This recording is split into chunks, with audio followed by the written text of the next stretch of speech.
Well, good morning, everybody, on this terrific Tuesday. It is the Doctor's Clinic call, and what a beautiful day. Miss Ellen, we're up in the mountains right close to where we got married. We're looking at some of the most beautiful scenery on the planet. And, we want everyone to be in a position to have as much optimal health operating in their life. And when the body is set up to run and to work to 120, 130 years, and people are leaving the planet 30, 40, 50 years ahead of that, that's not cool. And there's things we can do to set ourselves up to have optimal health for as long as we can. We can't guarantee anyone's age. I mean, God knows when he's going to take out this planet, and he's not telling anybody. However, we can do what we can to set ourselves up.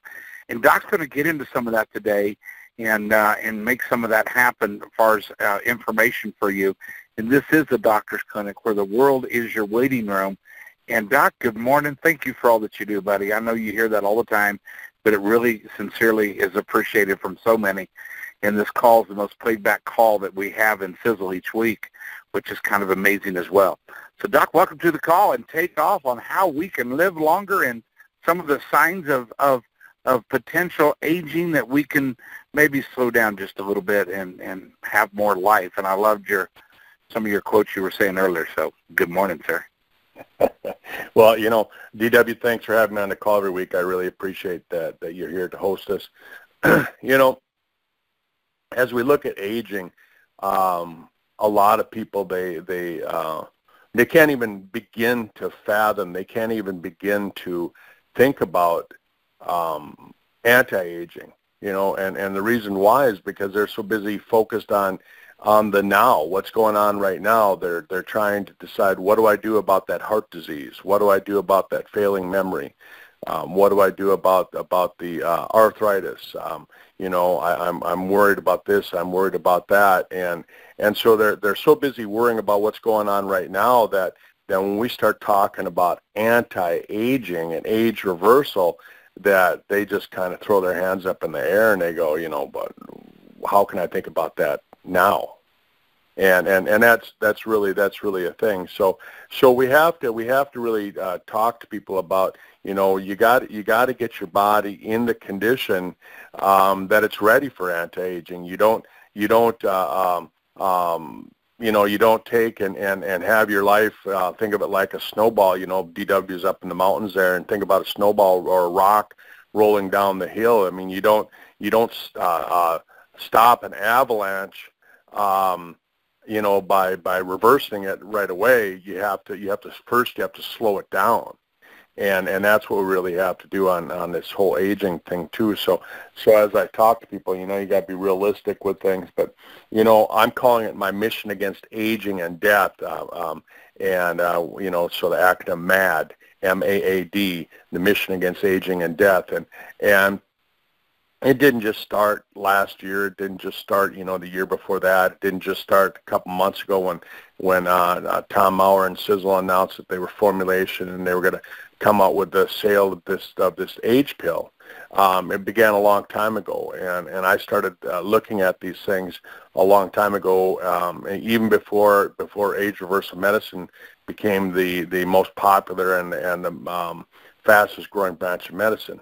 I guess I realized that I just didn't want to die, and at least I didn't want to succumb to the idea of dying of what they call natural causes. I didn't want that written on my tombstone. Died of natural causes. I didn't want to die of old age, and think about it like this. I mean, Warren Buffett, he says he's going to continue to eat like a 6-year-old. He has chocolate chip ice cream for breakfast. He drinks 5 Cokes a day with his Cheetos and his cheeseburgers. And, not that I think that's the best way of doing it. I think that's a way of triggering old age diseases. But, Jimmy Buffett, I don't know if they're related or not, but he said, grow old, not up. And maybe those two went to the same school. Maybe they're related one way or another, but neither one is really following the norm on aging. And when you take a look at like Warren Buffett says, the death rate of a 6-year-old is actually pretty low. So why not start acting like one? And I kind of laughed when I read that that's what he said. But That's the Buffetts for you.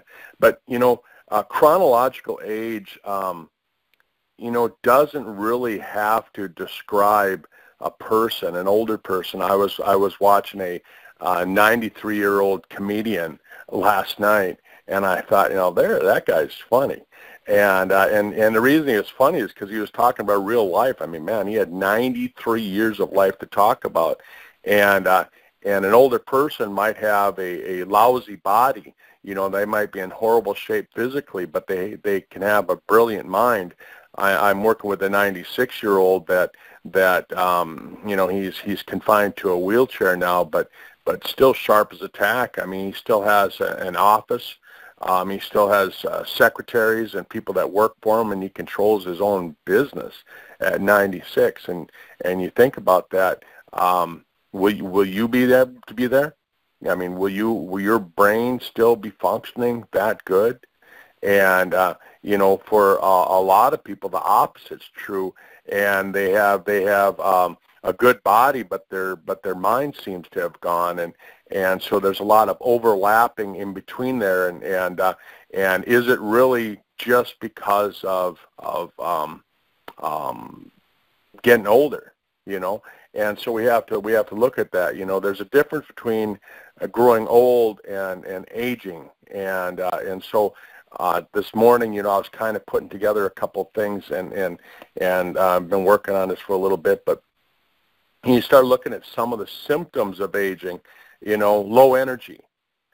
Think of the older folks that they seem to have lower energy, and so what's the cause of that? Well, declining ATP. ATP is the fuel that gives your cells energy to run, and that's the major cause of it. And so as we listen to the different recording on the AGE pill, the age pill that's coming out, it identifies that. And so what's going to do is it's going to make a sluggish system start to work better. And we can say that. We can make that claim that it's going to help clean up a sluggish system. That's a claim. It's not a medical claim we can use. And as you clean up the system, it's going to make it so you have better energy. And that's one of the major reasons that people go to doctors, is that they're fatigued all the time. And then we start looking at older folks. They tend to have a degree of depression, and pay attention. What do you see on TV? What do you see in the newspapers? What do you see in your magazines? You see drug advertisements for older people to go on antidepressants, and it's the biggest market that they have right now. Is they're going after the older folks, the baby boomers, and they're saying, hey, here's an antidepressant that you can take. Well, does it really work?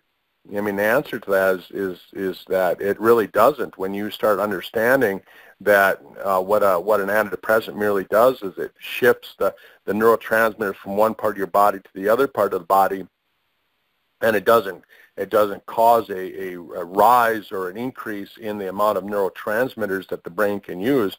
It just shifts it from here to here. So as you steal, from Paul and give it to Mary, eventually Paul's going to run out, and then they have to try a new drug again, and think about like that. So it's crazy. And then you think about the world. I mean, we're in a world where it seems like people are we have a lack of control of what's going on, and this lack of control, as you get older and you realize that you have a lack of control, I think that feeds to depression even more. So we need to teach people to try to control the things that they can control, rather than trying to control the things that they can't.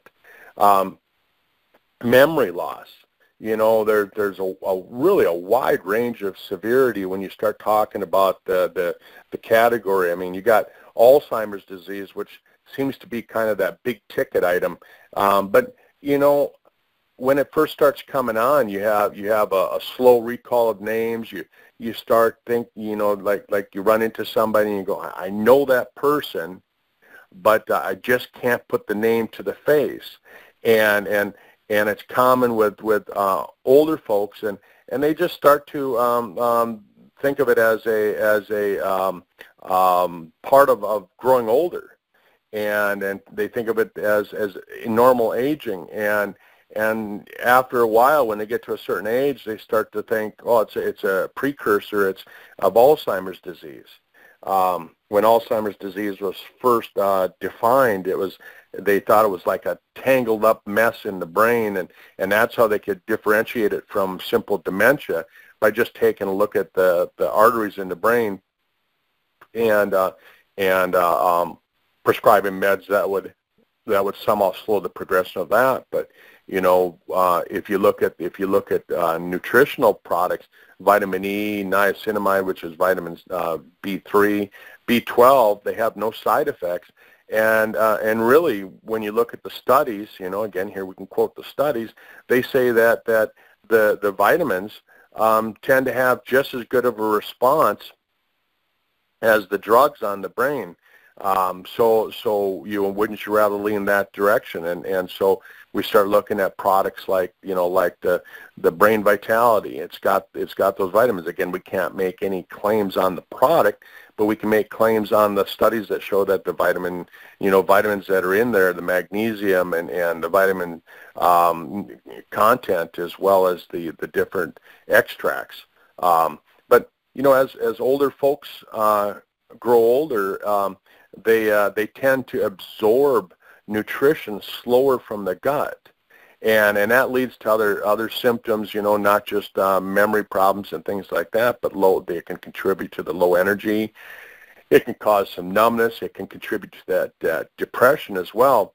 And so I've been telling my patients that you really want to take a look at having a healthy digestive system and making sure that it works good. And so I talk to people, when I do a consultation with a new client, one of the first things I ask, no matter what's going on in their life, I'll ask them, how often do they have a bowel movement? And the first time I asked, I'm thinking of my friend Deb. The first time I asked her that question, she came in for severe migraine headaches. She looked at me kind of strange, like, what does it have to do with my migraines? And I explained, well, if you're all plugged up, and that's like having a backed up sewer, eventually you're going to have problems. And it turned out that she was having bowel movements twice a month. I mean, think about that, twice a month. And so all of that food that she ate, because she didn't just eat twice a month, she ate every single day, and all of that food would rot away in her gut lining, and then that rotting food produces neurotoxins, right? Think of that, neuro, so it affects the brain, it affects the nervous system. Toxins, right? Which means that it's not healthy for you. So that those neurotoxins. So a normal healthy gut, you should have an average of 2 bowel movements per day, whether you're eating or not. Even if you're fasting and you're not consuming any food at all, you should have 2 bowel movements per day, and that's because we are what we don't poop out. That's an easy way to remember it. I used to teach my patients that, and they'd kind of chuckle a little bit, and they'd say, well, isn't it you are what you eat? Well, no, you are what you don't poop out. And so think about that, and it kind of sticks in your mind because it's kind of funny. But, those things are going to help with preventing the loss of brain function. And as we look at what we have with Sisel, the products that we have are so bioavailable, which means that they're easily absorbed from the gut and put to use in the body. That's what bioavailable means. And so another symptom of growing old and aging is reduced alertness and fatigue, apathy, insomnia. And a lot of times these are all grouped together, and we've heard older folks saying, oh, it ain't what it used to be, right? And it's surprising to see and hear people, younger people who are not old. They're using that term. Last week I heard a gentleman who's in his late 40s, talk about feeling older, being older, and I thought, holy cow, if you're saying that now at the age of 48, what are you going to say when you're 60 or 70 or if you make it to 80, And so, you know, we have to look at it that you want to start addressing it early. But, you know, as people get older, they tend to have a problem with recalling names. And if you think of the brain as a big, giant computer, there's something going wrong with the address book, and you just can't put names to faces. And then that mental stress starts to contribute to your feeling of being fatigued, and multitasking starts to become a problem, and you're not being able to breeze through the tasks as you did earlier. It gets frustrating and stressful. So, you know, the elderly start to feel like they have their life has little impact on the world's problems, and I think that leads to even more problems. And so, you know, we want to try and stay active, stay mentally active, and working with people. I mean, you might not be able to function as good physically, but you can go out there and you can contribute to whatever you want by you know, using your years of experience and contributing that way. But you know what happens is that I think that as people get older then and they feel like they have kind of loss of control, they tend to lose sleep, because they're at night during their best times of sleeping. They tend to lay there and think about things, and they try and seek out solutions when they should be resting and getting sleep.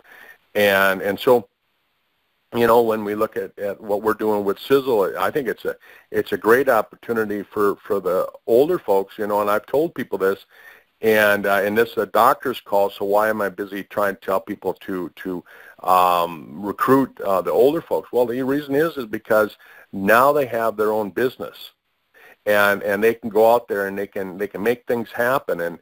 And what if they're just making enough money that they're earning their products for free? What if they can simply earn enough money to buy the age pill, right?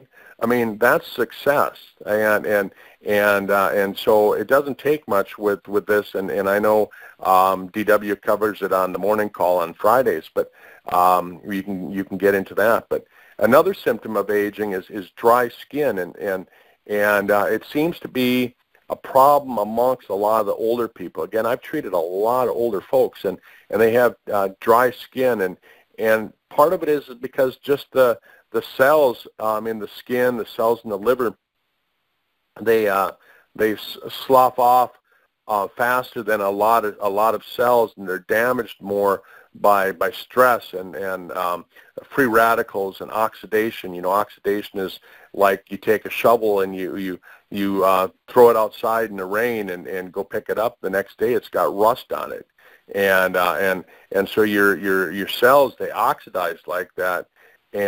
But you know, so as we look at this age pill that Tom's coming up with, that Sisel's coming up with, what I like about it is because identifying that, it's saying, what if we could make it so that the cells stay young for a lot longer periods of time? What if we stimulate the stem cells so that the stem cells can replace the older damaged cells faster and more efficiently?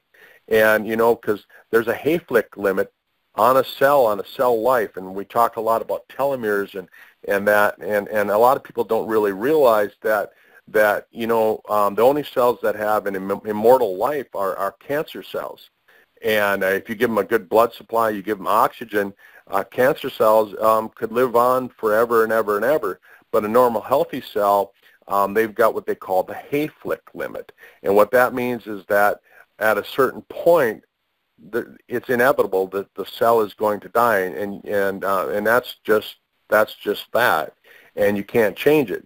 And so, you know, living forever is kind of a misnomer. I mean, you really can't because of the Hayflick limit.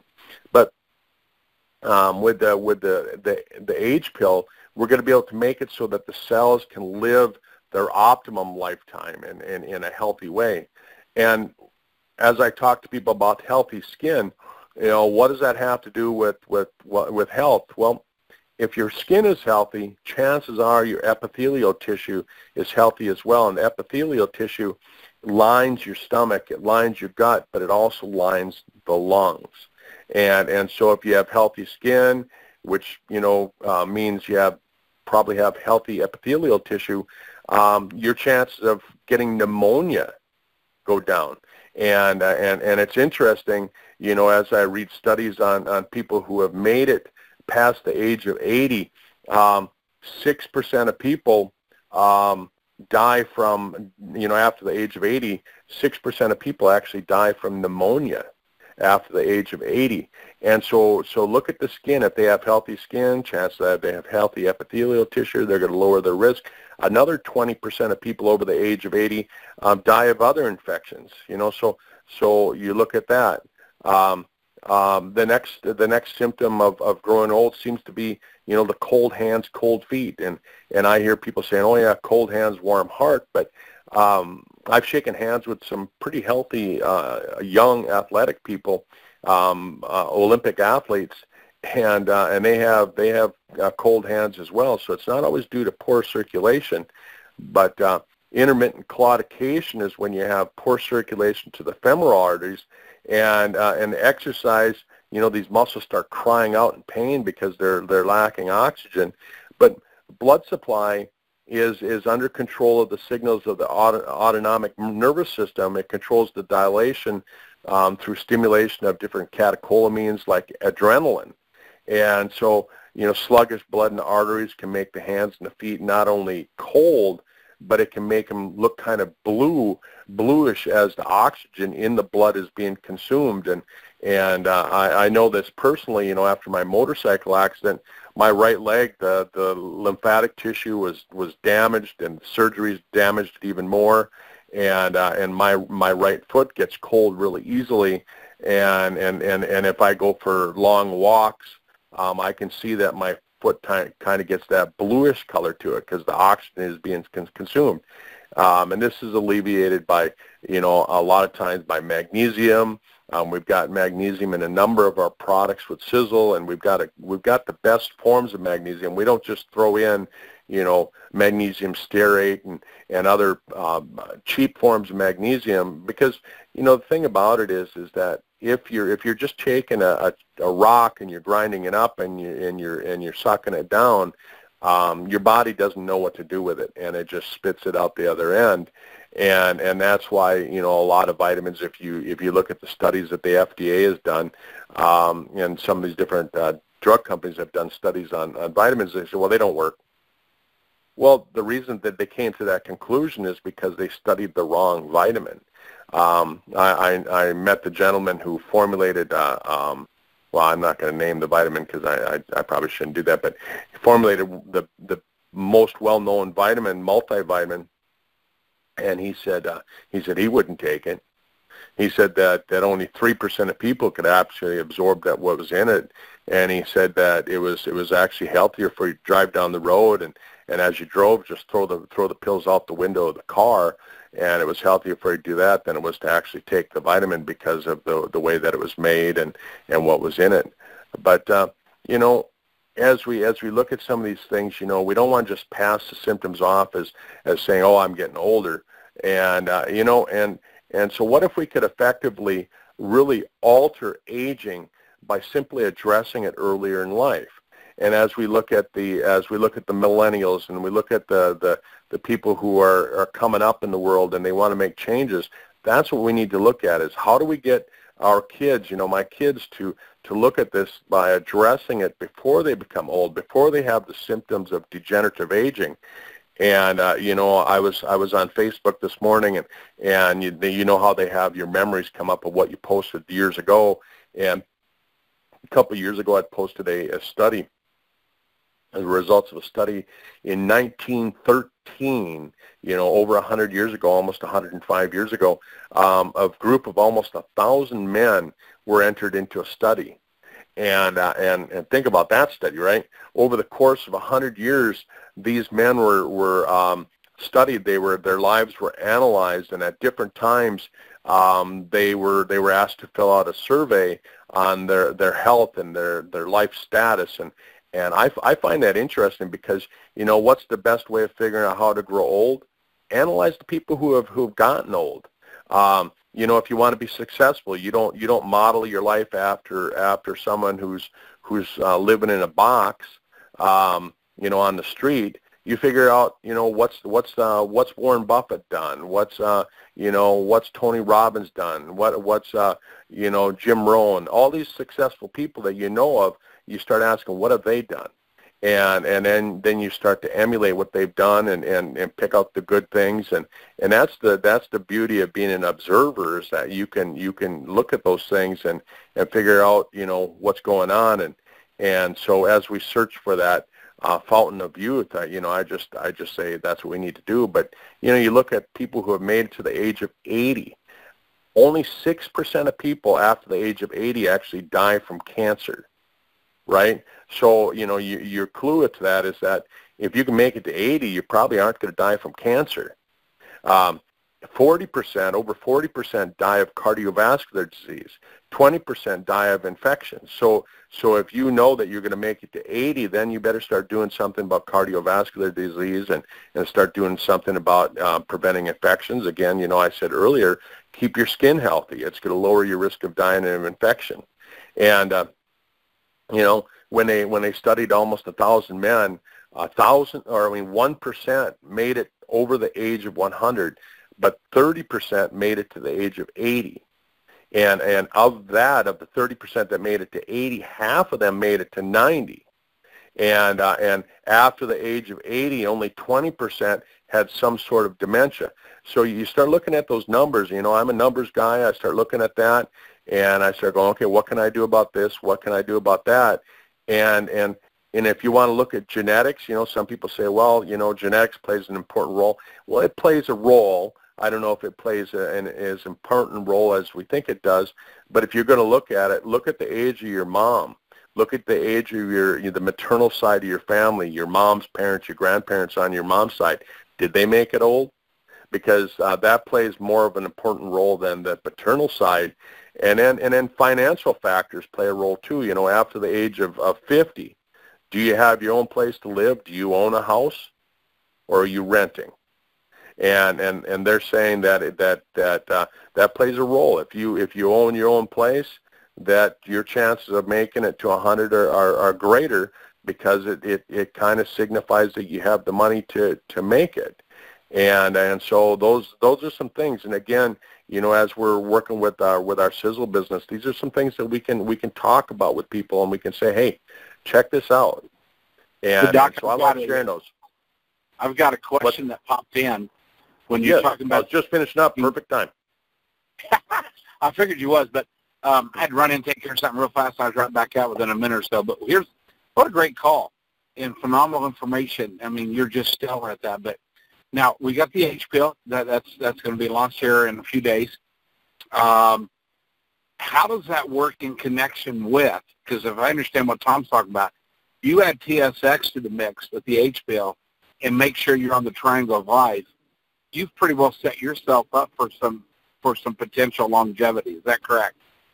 Yeah, and here's why. You know, I've answered that question to a lot of people. Oh, do we still need the TSX? Are telomeres still important? Sure they are, because of the Hayflick limit, right? So think of it like this, is that if you light a fuse when at the day of conception, when your mom and dad got together and conceived you, if you light the fuse then, and that fuse is burning, and as you get older, the fuse starts to burn faster as it gets closer to the stick of dynamite, right? So what if you could take and you could every day, instead of burning a chunk of the fuse off, if you could throw a new length of fuse on there, right? And so that's going to add to that Hayflick limit that I talked about, is that it's going to make it so that the cell can continue to live. Now what the age pill does is this, is that we know that the advanced glycated end products, which is the result of sugars attaching to proteins, we know that contributes to the faster burning of the telomeres. And so if we can take and we can say, hey, let's slow that down. So not only we're going to take and we're going to add new length with the TSX, but what we're going to do is we're going to slow the burning down. They both contribute. That's a big deal. Well, I mean, and the H pill doesn't kick the telomeres into gear to make more cells. It just not at all. The cells that are already made. And yes, so it stimulates the stem cells to work more efficiently, and it gives your body more ATP, which is like having hydrogen fuel for your body. Love it. Now I'm fired up, buddy. Yeah, and then a lot of people, DW, they ask me this question, well, do I need to take the Triangle of Life? Do I need to take the Super Omega? Do I need to take, this or that or all those other things? Well, I mean, the answer to that is yes, you need to take Absolutely. that, right? And the reason why is because by the time we start to take those products, by the time we start taking the TSX, by the time we start taking the age pill, the thing about it is that, I've already fallen off the side of a mountain. I've already gotten run over by a car. I've already, wiped out my mini bike. I've already, been hit in the head. I've already done this. I've already done that. I've got damage that I need to take care of. And those other nutritional supplements, I mean, just think of it more like an easy way of saying it. Those are for damage control. Those are for damage control, and it's going to make it so that your body can continue to function properly. Well, everybody, don't be afraid to shoot us an email, and once in a while we'll take an extra 15 minutes out of the call and start answering some of the questions.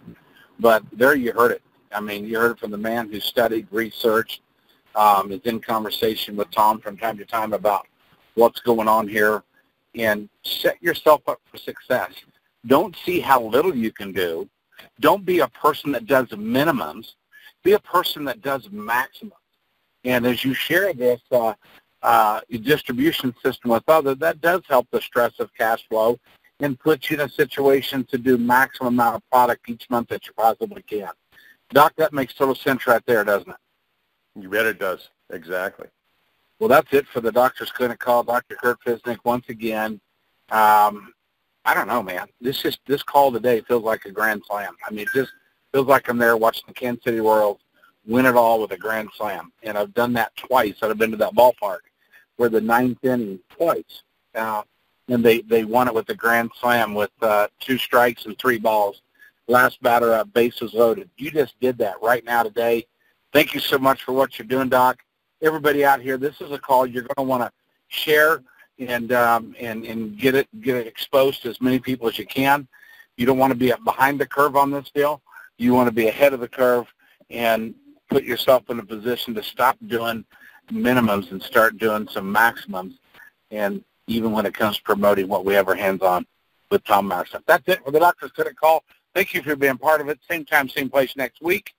And we'll look forward to you being with us. Thank you, Doc. You're awesome. Thanks, everyone.